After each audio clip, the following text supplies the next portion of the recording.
नमस्ते दोस्तों, कैसे हो आप लोग?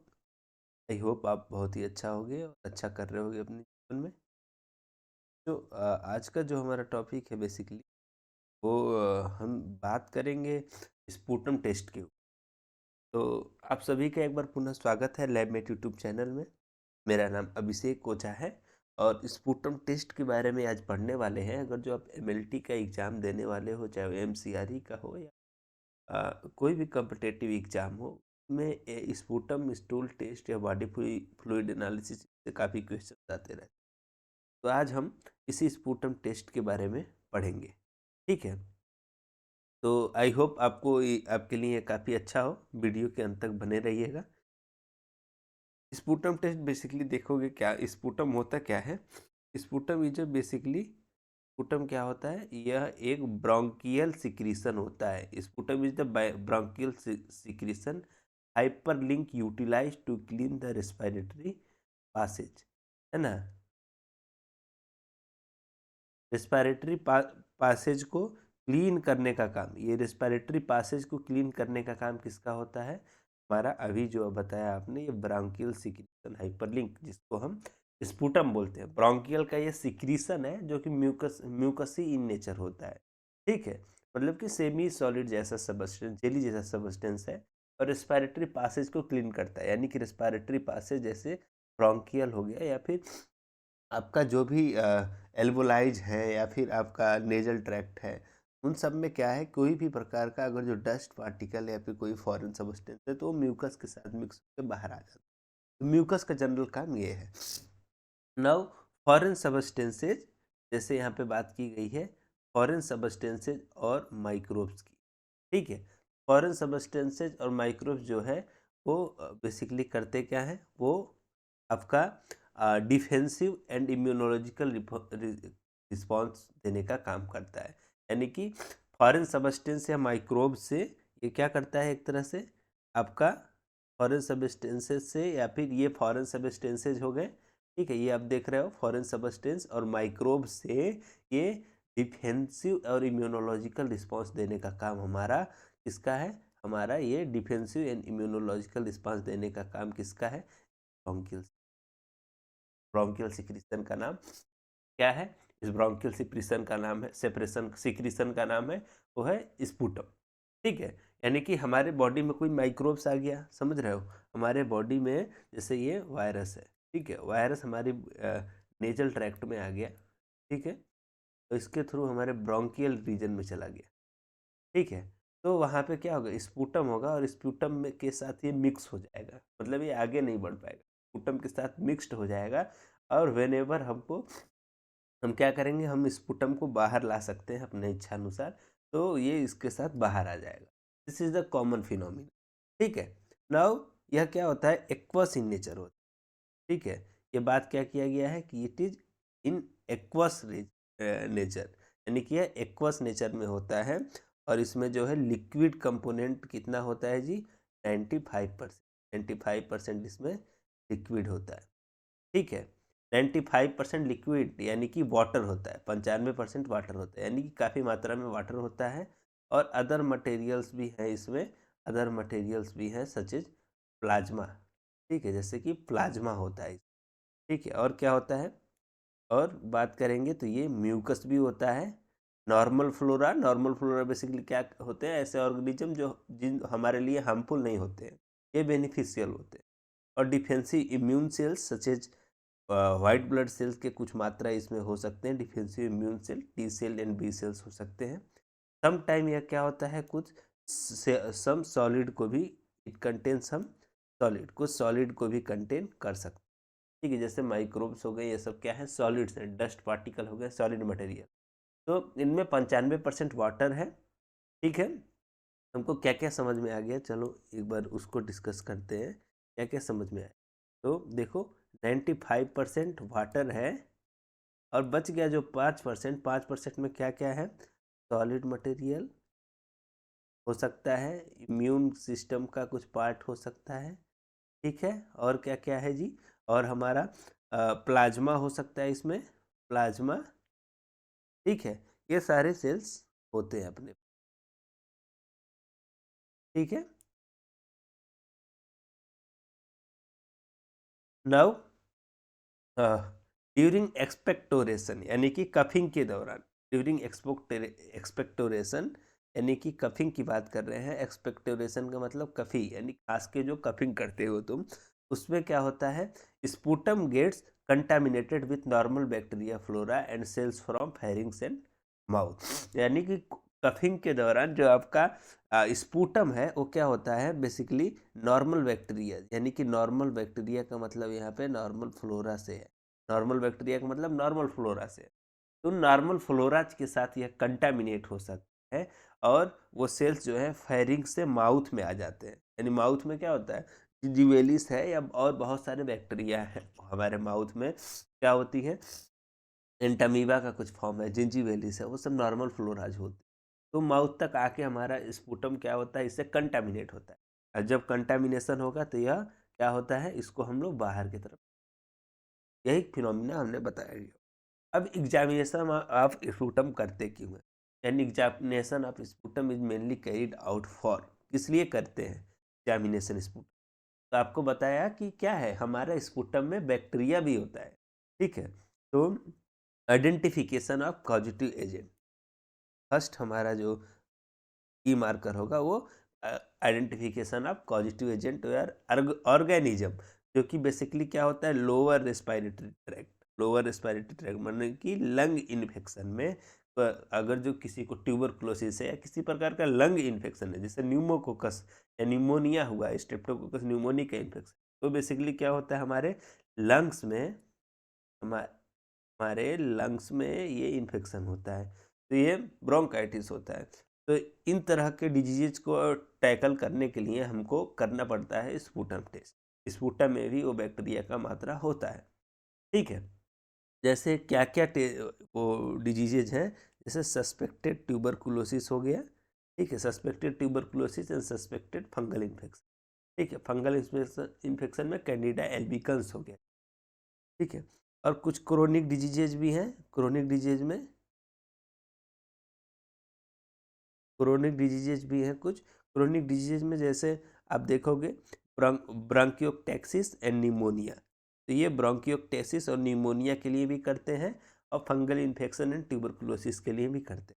साइटोलॉजिकल एग्जामिनेशन भी होता है स्पूटम का, कब, जब कोई वायरल इन्फेक्शन हो, ठीक है, जब कोई वायरल इन्फेक्शन हो या मैलिग्नेंट सेल यानी कैंसरस हो गया हो, तब ये दोनों टेस्ट कर सकते हैं।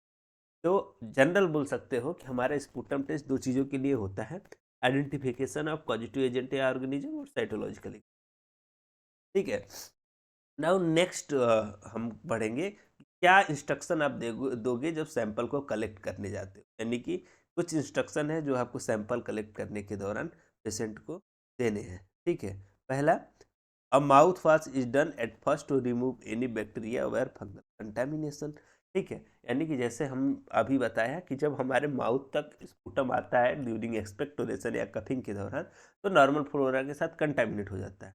इसके लिए हम लोग क्या करेंगे, कोई एक माउथ वॉश देंगे पेशेंट को और बोलेंगे माउथ वॉश करो आप, और देन क्या करो, आप सैंपल दोगे, ठीक है। प्रीफर्ड कलेक्शन ऑफ स्पूटम, हम यानी कि स्पूटम का जो प्रीफर्ड कलेक्शन होगा वो अर्ली मॉर्निंग होगा, क्योंकि बिकॉज सिक्रीशन में भी एक्यूमुलेट ओवरनाइट, ठीक है। क्यों, क्योंकि जो सिक्रीशन है वो बेसिकली एक्यूमुलेट हो रखता है नाइट में, पूरा क्या होगा, एक जगह पे एक्यूमुलेशन होके रहता है, क्योंकि नाइट में हम ज़्यादा चलते फिरते नहीं है, ज़्यादा हम सांस तेज़ी से नहीं लेते हैं, तो क्या आराम कर रहे होते हैं, तो जो भी हमारा ब्रोंकियल, जो भी हमारा ब्रोंकाई है उसके पास खूब सारा स्पूटम एक्यूमुलेशन रहता है, तो बेटरली क्या होता है, जो हमारा लोअर ट्रैक्ट में, लोअर रेस्पिरेटरी ट्रैक्ट में कोई भी प्रकार का इन्फेक्शन है तो वो स्पूटम के साथ मिक्सअप रहता है, उसे जैसे ही एक्सपेक्टोरेट करोगे, कफिंग करोगे तो वो बाहर आएगा और उसको जांच करके जल्दी से पता चल जाता है। तो प्रीफर सैंपल क्या होता है, वो मॉर्निंग सैंपल यानी कि अर्ली मॉर्निंग सैंपल, ठीक है, यानी खाली पेट वाला सैंपल, ठीक है। देन इंडक्शन ऑफ स्पूटम, कोई पेशेंट जो है वो कभी कभी क्या होता है, उनमें स्पूटम जो है वो इंडक्शन करना पड़ता है, सच जो बच्चे जो है छोटे बच्चे हों या फिर कोई आईसीयू का पेशेंट हो, उनमें स्पूटम नहीं आ रहा है, तो क्या करोगे आप, तो उनके उनके ऐसे बच्चों को जो कफिंग नहीं कर सकते, ठीक है, ऐसे लोग जो एक्सपेक्टोरेट एक्सपेक्टोरेट नहीं कर सकते हैं, कफिंग नहीं कर सकते हैं, उनके लिए, जैसे स्पेशली चिल्ड्रेन हो गए, उनको एरोजॉल, ठीक है, 50% जो है तुम सोडियम एरोजॉल सोल्यूशन जो है वो यूज कर सकते, ठीक है। ऐसे बच्चे जो नहीं कर सकते हैं उनके लिए inhaling aerosol of 50% sodium chloride, 50% sodium chloride spray को आप दोगे, ठीक है, एरोजॉल के लिए, इनहेल करने के लिए। और क्या दे सकते हो, इसके अलावा भी ऑप्शन है अपने पास, ठीक है। इसके अलावा क्या ऑप्शन है, 20% प्रोपोलिन ग्लाइकॉल, 20% प्रोपोलिन ग्लाइकॉल को 20 मिनट तक इंड्यूस कर सकते हो, ठीक है, यानी कि नेबुलाइज कर सकते हो, ठीक है, 20 मिनट तक क्या कर सकते हो, नेबुलाइज करोगे। 3 चीज़ें, 15% सोडियम क्लोराइड आप एरोजॉल के थ्रू दो, या 20% प्रोपोलिन ग्लाइकॉल को आप नेबुलाइज करो 20 मिनट के लिए, ठीक है।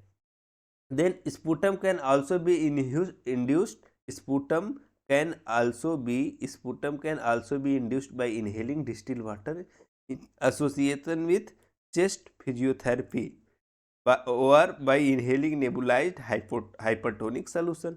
यानी कि ये भी एक आसान तरीका है, आप चेस्ट फिजियोथेरेपी के साथ साथ डिस्टिल वाटर इनहेल करा के आप स्पुटम को एक्सपेक्टोरेट करा सकते हो, अदरवाइज हाइपरटोनिक सोल्यूशन को नेबुलाइज करा के भी करा सकते हो। तो 2-3 मेथड है जिसमें 15% सोडियम क्लोराइड है, 20% प्रोपिलीन ग्लाइकॉल है, distil water along with chest physiotherapy, और हाइपरटोनिक सलाइन के को इनहेल करा के भी आप करा सकते। नेक्स्ट हमारा है आता है स्पुटम सैंपल, इसमें कलेक्ट करेंगे हम, ठीक है। Sputum sample is collected in A sterile clean dry and wide mouth plastic container which is क्या होगा, फिटिंग स्क्रू कैप, जो क्या होगा, स्क्रू कैप से फिट होगा। और सैंपल को आप मिक्स कैसे करोगे, वुडन वुडन स्टिक से, ठीक है, वुडन स्टिक से आप सैंपल को एग्जामिन करने से पहले, प्रिपेयर करने के लिए वुडन स्टिक से मिक्स करोगे। जो भी म्यूकस है वो प्रॉपरली मिक्स हो रखा हो। वाइड माउथ कंटेनर होगा जो यूरिन कंटेनर जैसा होता है, ठीक है। स्क्रू कैप्ड होना चाहिए, टाइटली कैप हो, और क्या हो इसमें जो है ये स्टेराइल हो, ठीक है। फिर सैंपल क्या क्या ले सकते हो आप, जैसे सैंपल कंसिस्टिंग ओनली सलाइवा, यानी कि अगर जो सैंपल में सिर्फ सलाइवा है, ठीक है, तो वो सलाइवा के लिए टेस्ट नहीं कर रहे हो आप, स्पुटम के लिए कर रहे हो, तो उसे क्या करोगे, रिजेक्ट करना पड़ेगा। सलाइवा है तो वाटरी अपीयरेंस, खूब सारा वाटर दिखेगा, क्लियर रहेगा और फोमी रहेगा, झाग जैसा रहेगा, क्लियर रहेगा, कलरलेस और वाटरी रहेगा, वो उसे आपको एक्सेप्ट नहीं करना है। ऐसे केस में उसे एक्सेप्ट नहीं करना है और पेशेंट को भेज देना है कि जाओ फिर से कफ चाहिए मुझे, कफ लेके आओ, ठीक है। स्पुटम टेस्ट में क्या क्या एग्जामिनेशन होता है वो देखेंगे। ये आपको समझ में आ गया, ये पूरा समझ में आ गया, तो हम आगे बढ़ते, ठीक है। नाउ फिजिकल एग्जामिनेशन सबसे पहले आप करोगे। अब आपके पास तैयार हो गया स्पुटम, आ गया लैब में, ठीक है, तो उसके लिए हमने क्या करा, फिजिकल एग्जामिनेशन प्रीफर किया, पहले करेंगे, ठीक है। फिजिकल एग्जामिनेशन में क्या क्या देखते हैं, फिजिकल अपीयरेंस, यानी कि हम बिना कोई टेस्ट परफॉर्म किए क्या क्या देख पा रहे हैं वो हम देखें, ठीक है। नाउ फिजिकल अपीयरेंस में क्या क्या होगा, physical appearance of sputum is often indicative and symptomatic of the underlying pathological process which include, मतलब कि जो फिजिकल अपीयरेंस होता है स्पुटम का, वो क्या होता है, इंडिकेट करता है और सिम्टोमेटिक पैथोलॉजिकल प्रोसेसेस को भी बताता है। उसमें क्या क्या चीज़ें हैं, जैसे एक तो देखो फिजिकल अपीयरेंस से हमको पता चलता है किस तरह का, एक इंडिकेशन मिल जाता है कि किस तरह का डिजीज हो सकता है, और क्या क्या सिम्टोमेटिक कंडीशन, पैथोलॉजिकल कंडीशंस है। जैसे बहुत सारा ब्लडी आ रहा है, या आपका ग्रीन स्पुटम आ रहा है, ब्लडी आ रहा है तो पता चलता है कि ट्यूबरकुलोसिस जैसा कुछ हो सकता है, या बहुत ज़्यादा इन्फ्लेमेशन हो रखा है आपके लंग का। अगर जो ग्रीन आ रहा है वो आगे हम बात करेंगे, ठीक है, अभी डिस्कस करेंगे तो आपको शायद कन्फ्यूजन हो, तो हम आगे बात करें, ठीक है। नाउ कंसिस्टेंसी एंड अपीयरेंस पे सबसे पहले क्वेश्चन आता है, ठीक है, तो कैसा कंसिस्टेंसी और अपीयरेंस होगा स्पुटम का। तो नाउ कंसिस्टेंसी एंड अपीयरेंस कैसा होगा, normal sputum is aqueous composition होगा, एक्वस मतलब कि पानी जैसा कंपोजिशन होगा, कलरलेस होगा, ठीक है। एंड पैथोलॉजिकल केसेज में स्पुटम जो है वो म्यूकॉइड इन टेक्सचर हो जाता है, यानी कि म्यूकॉइड रहेगा, पुरुलेंट रहेगा और बोथ का मिक्सचर हो सकता है, यानी कि म्यूकॉइड और पुरुलेंट का मिक्सचर होगा तो वो म्यूको पुरुलेंट हो जाएगा, मतलब सेमी सॉलिड इन नेचर होगा। And somewhere sometime body bloody भी हो सकता है ना, यानी कि ब्लड भी हो सकता है उनमें, ठीक है, हीमोप्टाइसिस भी हो सकती है, ठीक है। कलर कैसा होगा? नाउ कलर में हमारा स्पूटम बेसिकली जब अगर जो नॉर्मल कंडीशन में है देन इट इज, अगर जो नॉर्मल कंडीशन में है तो यह कलरलेस होता है। और एबनॉर्मल कंडीशन के कलर क्या क्या है? पहले तो ब्लडी, ब्लडी स्पूटम है तो उसको बोलते हैं हीमोप्टाइसिस, ठीक है। इसमें आप जैसे ही जब जब कफिंग कर रहे हो तब ब्लड आ रहा है, रेड कलर का अपीयरेंस आ रहा है। देखो डार्क डार्क रेड है तो अगर जो देखो तीन चीजें हैं, डार्क रेड, डार्क है तो क्या है, हैवी ब्लीडिंग है, हैवी ब्लड आ रहा है, मतलब बहुत ज़्यादा इन्फेक्शन। पिंक है तो माइल्ड है, ठीक है, ये याद रखिए। तो डार्क और पिंक इस तरह का ब्लड आ रहा है, उससे हमको कुछ केसेस पता चलता। फिर अभी आ गया पल्मोनरी ट्यूबरकुलोसिस में। पल्मोनरी ट्यूबरकुलोसिस है या फिर ट्यूमर हो सकता है, ब्रांकोजेनिक कार्सिनोमा हो सकता है अगर जो ब्लडी स्पुटम आ रहा है, यानी कि अगर जो इस तरह का ब्लड आ रहा है तो क्या हो सकता है, एक तो ट्यूबरकुलोसिस हो सकता है और कैंसर ऑफ द लंग हो सकता है, ट्यूमर हो सकता है, ठीक है। नेक्स्ट हमारा आता है ट्रामा कॉजिंग हेमरेज, है ना, या फिर ट्रामा हो सकता है जिससे हेमरेज हो गया हो, है ना, मतलब कि किसी भी प्रकार से एक्सीडेंटल कोई केस है, रिब्स का टूट जाना या हमारे लंग्स में कोई अचानक से ब्लीडिंग शुरू हो जाना, तो वो उससे भी हो सकता है कि आपका ब्लड स्पूट मिलेगा। नेक्स्ट इज रस्टी, रस्ट जैसा, जंक जैसा कब दिखेगा? जब कब दिखेगा? It means decomposition of the haemoglobin and presence of pneumococcal lobar pneumonia. Pneumococcal lobar pneumonia किसकी वजह से होता है भैया? तो वो ऑर्गेनिज्म का नाम यहाँ पे मेंशन है, देखोगे तो ध्यान से देखो इधर, क्लेब्सिएला न्यूमोनी। क्लेब्सिएला न्यूमोनी के प्रेजेंस में न्यूमोकोकल लोबार न्यूमोनिया होता है। इसमें हीमोग्लोबिन का डिकम्पोजिशन होने की वजह से रस्टी जंक जैसा अपीयर, चॉकलेट कलर का अपीयरेंस देखने को मिलता है, तो रस्टी अपीयरेंस इसको बोलते हैं। तो क्लेब्सिएला न्यूमोनी के इन्फेक्शन से हो सकता है। येलो या पुरुलेंट कलर, येलो या पुरुलेंट कब हो सकता है? जब लंग में एब्सेस हो, पस हो बहुत सारा, ठीक है, बहुत सारा पस होगा तो येलो या पुरुलेंट कलर का हो सकता है, ठीक है। Then next is green. Green में बेसिकली स्यूडोमोनास के इन्फेक्शन में ग्रीन कलर का सिम्टम देखने को मिलता है।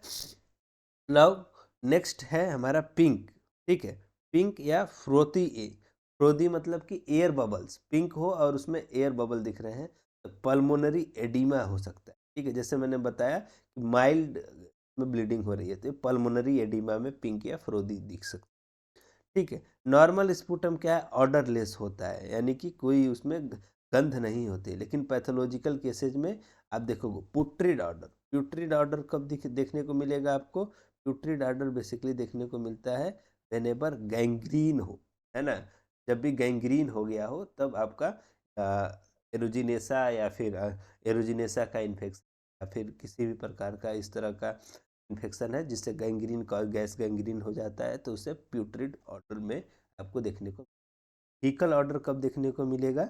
आपका स्पूटम का जब लीवर में एब्सेस हो, है ना, लीवर एब्सेस में फीकल ऑर्डर दिखने को मिलता है, ठीक है।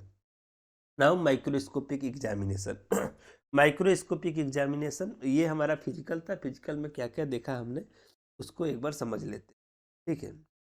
देखो फिजिकल अपीयरेंस में हम क्या क्या बात करेंगे उस पर हम देखते हैं, ठीक है। सबसे पहले तो हम volume, volume, then colour, volume के बाद से, ठीक है, वॉल्यूम के बाद से कलर, ठीक है, कलर के बाद से ऑर्डर, ऑर्डर, ऑर्डर के बाद से वॉल्यूम, कलर, ऑर्डर आपको देखना है, और consistency. Next is consistence, consistence क्या है इसका, रिक्वायर्ड है कैसा है, ठीक है। Next is microscopic examination. Microscopic examination में जो अनस्टेंड फिल्म होगा तो आपको जानना है ना जी कि आपके पास जो सैंपल आया है वो कफ ही है या फिर यानी स्पूटम ही है या फिर वो सलाइवा। तो उसके लिए आपको क्या देखना पड़ेगा, अनस्टेंड सलाइवा। के लिए आप क्या करोगे, स्पूटम जो लोगे उसको डायरेक्टली मिक्स करोगे नॉर्मल सलाइन के साथ, ठीक है। और क्या देखोगे उसमें, क्या क्या ऑब्जर्व करोगे, पस सेल को ऑब्जर्व करोगे, रेड सेल को, फंगस को, और एपिथेलियल सेल देखने को मिलता है किसमें, जब स्पूटम है तो सलाइवा में कोई सेल नहीं दिखने। तो रेड ब्लड सेल, फंजाई, पस सेल के लिए आप अनस्टेंड फिल्म देखते हैं। याद रखिएगा, बाद में भूलना मत इस चीज, ठीक है, क्योंकि एग्जाम में आ जाएगा बच्चा कि रेड सेल और फंगाई या पस सेल के लिए कौन सा कैसे माइक्रोस्कोपी करेंगे, तो आपको बताना है अनस्टेंड फिल्म, ठीक है। Next is stained film. Stained film में sputum is stained in different stained procedure according to the provisional diagnosis such as Albert stained, ठीक है। जैसे कि अल्बर्ट स्टेन किस केस में करते हैं हम लोग, हुपिंग कफ यानी ब्रॉडी टेला का इन्फेक्शन है, तो आप क्या करोगे, अल्बर्ट स्टेन करोगे। ब्रॉडी टेला का ब्रॉडी टेला परट्यूसिस का इन्फेक्शन है तो आप अल्बर्ट स्टेन करोगे, नहीं तो फिर ग्राम स्टेन भी कर सकते हो। अगर जो ऑर्डिनरी बैक्टीरिया है तो जैसे स्यूडोमोनास है या स्टेप्टोकोकस न्यूमोनी है, तो उसके लिए आपको ऑर्डिनरी बैक्टीरिया के लिए ग्राम स्टेन, ठीक है। अब आता है झील निल्सन स्टेन, जिसको आप एफबी स्टेन भी बोलते हो। तो जेडन स्टेन करते हैं, एसिड फास्ट स्टेन भी करते हैं अगर जो पल्मोनरी ट्यूबरकुलोसिस है। तो मोस्ट ऑफ द स्पूटम के केसेस में यही स्टेन सबसे ज़्यादा फॉलो किया जाता है। अब झील निल्सन स्टेन कैसे करते हैं वो समझेंगे। पहले तो इसका प्रिंसिपल समझो। जो हमारा ट्यूबरकुलोसिस होता है, ठीक है, जो हमारा ट्यूबरकुलोसिस का बैक्टीरिया है, माइकोबैक्टीरियम, उसमें क्या होता है, माइकोलिक एसिड, ठीक है, क्या होता है, माइकोलिक एसिड प्रेजेंट होता है। और ये जो माइकोलिक एसिड है उसमें बहुत सारा लिपिड होता है, ठीक है। ये लिपिड होने की वजह से ये ग्राम स्टेन को टेकअप नहीं, ठीक है, ग्राम स्टेन को नहीं ले पाता है। इसके लिए हमको एसिड फास्ट स्टेन देना पड़ता है। इसका नाम एसिड फास्ट इसलिए पड़ा है क्योंकि ये एसिड फास्टनेस होता है, समझ में आ गया, इसके वजह से इसको हम बोलते हैं एसिड फास्ट स्टेन, ठीक है, समझ में आ गया। अब हम झील निल्सन के टेक्निक को जानेंगे, ठीक है। फर्स्ट ऑफ ऑल आप क्या करोगे, बैक्टीरियल स्मीयर को तैयार करोगे, यानी कि स्पूटम को लोगे और क्या करोगे आप, थिक स्मीयर प्रिपेयर करोगे, क्वाइन शेप में स्मीयर प्रिपेयर करा। जिस स्लाइड पे करोगे वो ग्रीस फ्री होना चाहिए और स्टेराइल टेक्निक, यानी कि आपने क्या किया, ये स्पूटम है, ये स्लाइड है, और स्लाइड पे क्या करोगे, इस तरह से कुछ वुडन स्टिक के मदद से ये स्पूटम को फैला लोगे क्वाइन शेप में, ठीक है। नेक्स्ट आप क्या करेंगे, अब आप स्मीयर को क्या करेंगे, एयर ड्राई करने के लिए छोड़ देंगे या फिर हीट से फिक्स कर सकते हो, स्मॉल हीट फिक्सेशन करना है लाइटली हैंड से, ठीक है, या फिर स्मीयर को ड्राई करने के लिए, एयर ड्राई करने के लिए छोड़ दो, ठीक है। नेक्स्ट हम क्या करेंगे, सारे स्मीयर को कार्बन फॉस्फिन स्टेन से cover, first of all carbon phosphine stain लेंगे और इसको स्मीयर से कवर कर देंगे, ठीक है। देन आप क्या करोगे, स्टेन को हीट करोगे by flame until vapour begin it to rise, यानी कि ये जो स्लाइड है, स्लाइड स्टेन के नीचे से आप यहाँ पे क्या करोगे, ये फ्लेमिंग दोगे यहाँ से नीचे से, ठीक है। कितने टाइम के लिए, तब तक दोगे जब तक इसमें से हल्का हल्का फ्यूम, इस तरह से फ्यूम धुआं जैसा चीज़ ना दिखने, बहुत ज़्यादा नहीं करना है, जब तक हल्का हल्का दिखने लगे हटा लो, ठीक है। और टेम्परेचर कितना हो सकता है, देखो यहाँ पे लिखा है अबाउट 60 डिग्री सेल्सियस पे ऐसा होने लगेगा, ओवर हीट करने से बचिएगा, ठीक है। और 5 मिनट के लिए स्लाइड को छोड़ दीजिए, ठीक है, स्टेनिंग रैक पे ही स्लाइड को 5 मिनट के लिए छोड़ दीजिए, ठीक है। अब देखो क्या करोगे आप, नेक्स्ट आप 3% एसिड एल्कोहल के साथ स्मीयर को क्या करेंगे, 3% एसिड एल्कोहल के साथ 5 मिनट के लिए छोड़ देंगे, ठीक है। इससे क्या होगा आपका, देखो कहीं के पे टाइम नहीं लिखा है, 5 मिनट के लिए नहीं छोड़ोगे एसिड, अगर जो 3% एसिड अल्कोहल के लिए नहीं छोड़ना चाहते हो, आप देखोगे जो भी आपका स्मीयर है वो पिंक कलर का जब तक ना हो जाए, पेल पिंक कलर का हो जाता है तो आप उसको हटा लोगे, है ना, वो टाइम कंप्लीट हो गया, वो जरूरी नहीं कि आप 5 मिनट के लिए, ठीक है, आइडियली 5 मिनट के लिए छोड़ सकते, ठीक है। नाउ हम नेक्स्ट क्या करेंगे, डिस्टिल वाटर से वॉश करेंगे। ठीक है, क्या करेंगे, डिस्टिल वाटर से वॉश करेंगे इमीडिएटली। ठीक है, देन कवर करेंगे स्मीयर को मैलेकाइट ग्रीन से, ठीक है, या मेथिलीन ब्लू से। आप याद रखिएगा, दोनों काउंटर स्टेन में दोनों स्टेन यूज कर सकते हैं, मैलेकाइट ग्रीन या काउंटर मेथिलीन ब्लू।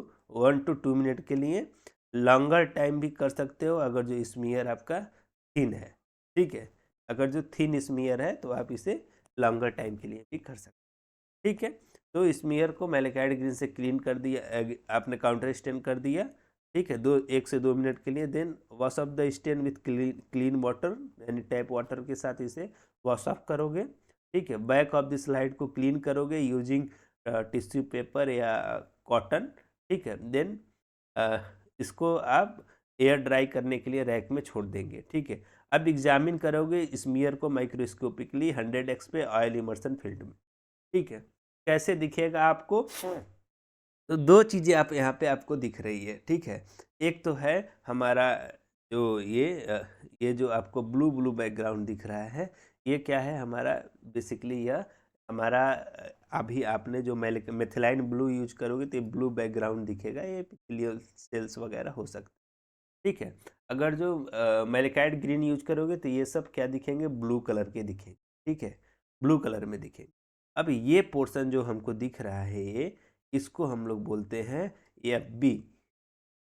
क्या बोलते हैं, AFB बोलते हैं। ठीक है, आप देखोगे पिंक पिंक डॉट जो ये दिख रहा है, ये AFB, एसिड फास्ट बेसिलाई। ठीक है, तो ये AFB पॉजिटिव है, नहीं रहेगा तो नहीं दिखेगा।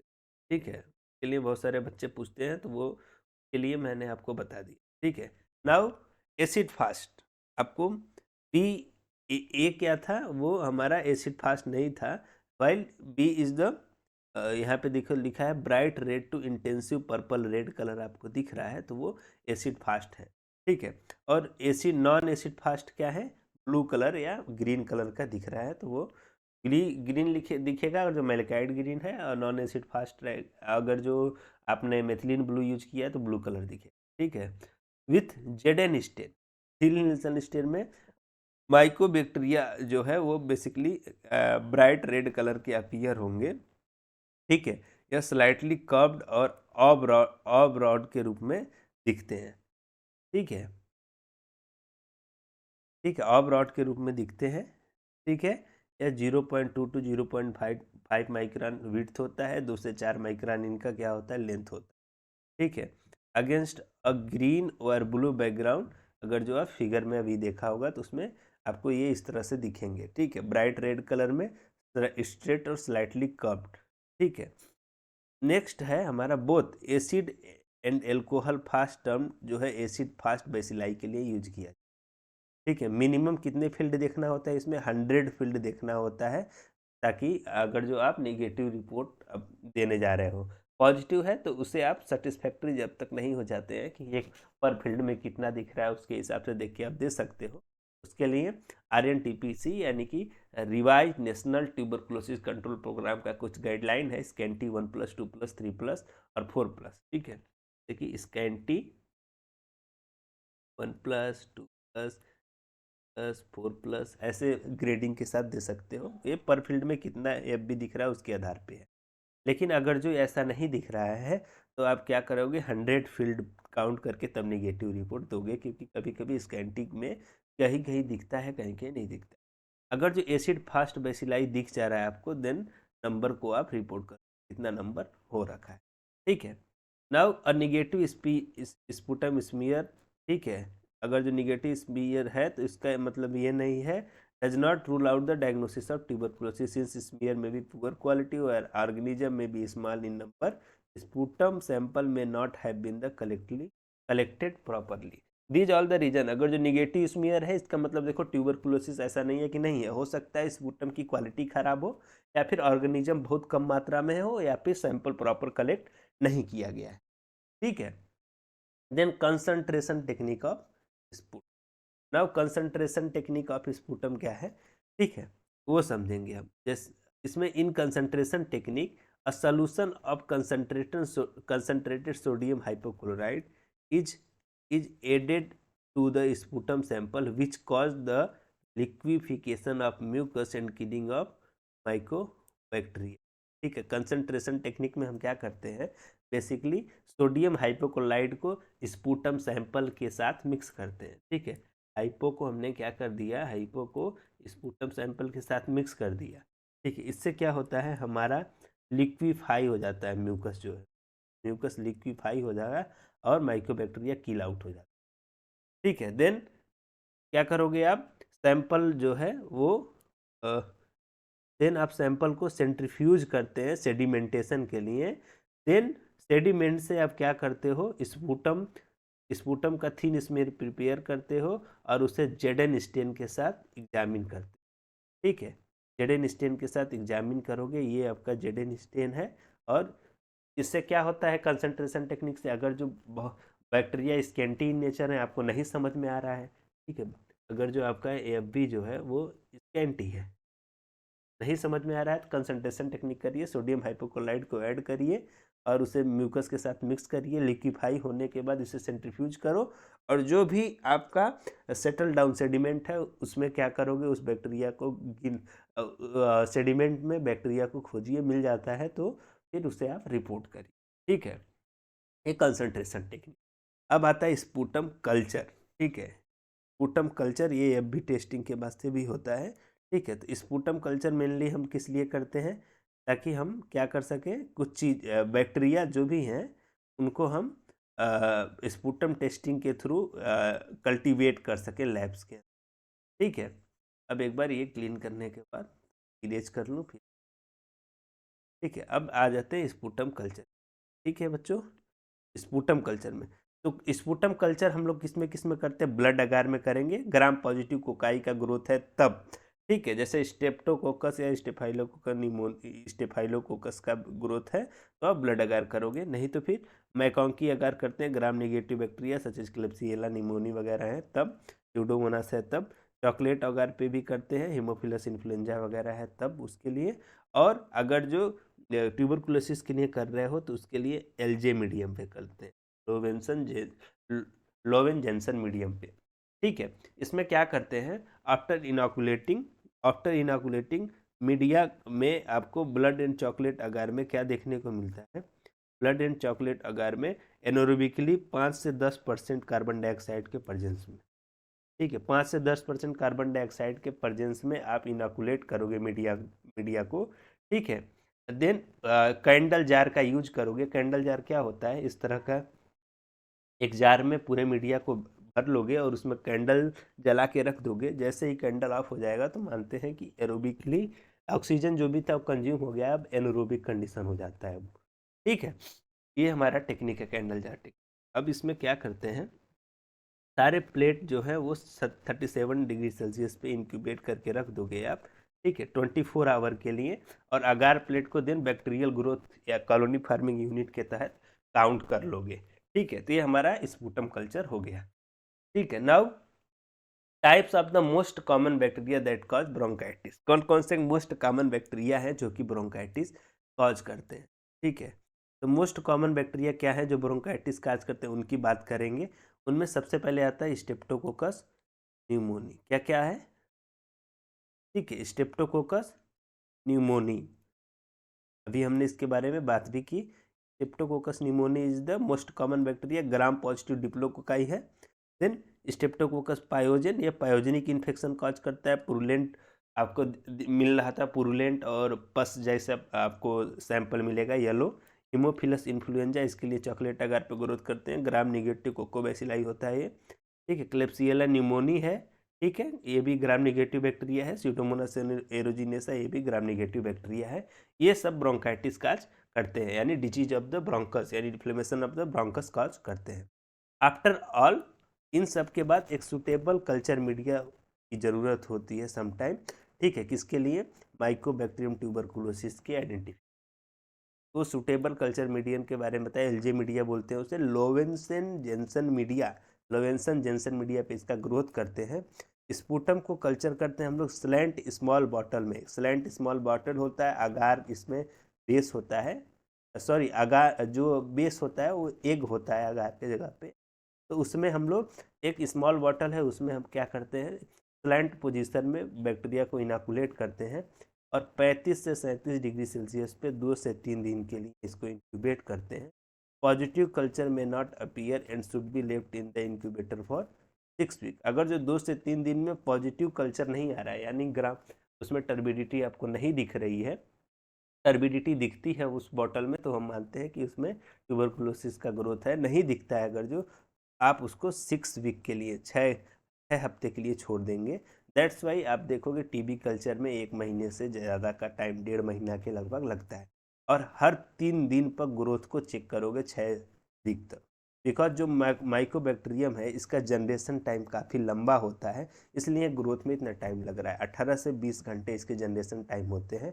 वाइल ई कोलाई का जनरली एग्जांपल बता दूं आपको, ई कोलाई का जो जनरेशन टाइम है वो ओनली 20 मिनट, 20 मिनट और 20 घंटे में काफ़ी लंबा टाइम है, इसलिए लॉन्ग टाइम पीरियड देता है या ग्रो होने के लिए, ठीक है, इसलिए 6 वीक लगता है। Note, sensitive test is carry out only if the amount of bacterial growth is significant. यानी कि सेंसिटिविटी टेस्ट, यानी कि हम बात कर रहे हैं एएसटी, जिसके लिए रिफैम्पसिन हो गया, इथेम्बुटाल, ये सब टेस्ट, ये सब आप करते हो। मेनली रिफैम्पसिन इसके लिए मोस्ट सेंसिटिव होता है ट्यूबरकुलोसिस के लिए, माइकोबैक्टीरियम ट्यूबरकुलोसिस। इसमें आप क्या करते हो, उसके तभी करोगे जब ज़्यादा मात्रा में ग्रोथ आपको देखने को मिलता है तभी, ठीक है। Now gram stain smear of sputum showing gram positive diplococci. तो ये ग्राम स्टेन अगर जो आप करते हो तो उसमें आपको ये डिप्लोकोकाई इस तरह से देखने को मिलेगा under 100x using oil immersion field, ठीक है। इस तरह से आपको gram negative bacteria pink colour में देखने को मिलेंगे। ये डिप्लोकोकाई है, दो बैक्टीरिया है एक दूसरे से अटैच्ड। तो थैंक यू, आई होप आपको ये वीडियो काफ़ी अच्छा लगा हो। बाकी आप अच्छा लगा तो लाइक करो, शेयर कर दीजिए, और सब्सक्राइब करना भी मत भूलिए, और कीप वॉचिंग, देखते रहिए वीडियो को। हम लोग काफ़ी कुछ अच्छा करेंगे आपके साथ, आपके नॉलेज को बढ़ाने के लिए। तब तक के लिए धन्यवाद, फिर मिलते हैं हम अगले वीडियो में बच्चों। Keep watching, stay tuned at Labmate YouTube channel, और सर्च करते रहिए, काफ़ी सारे वीडियोज मैंने अपलोड किए। तब तक के लिए धन्यवाद।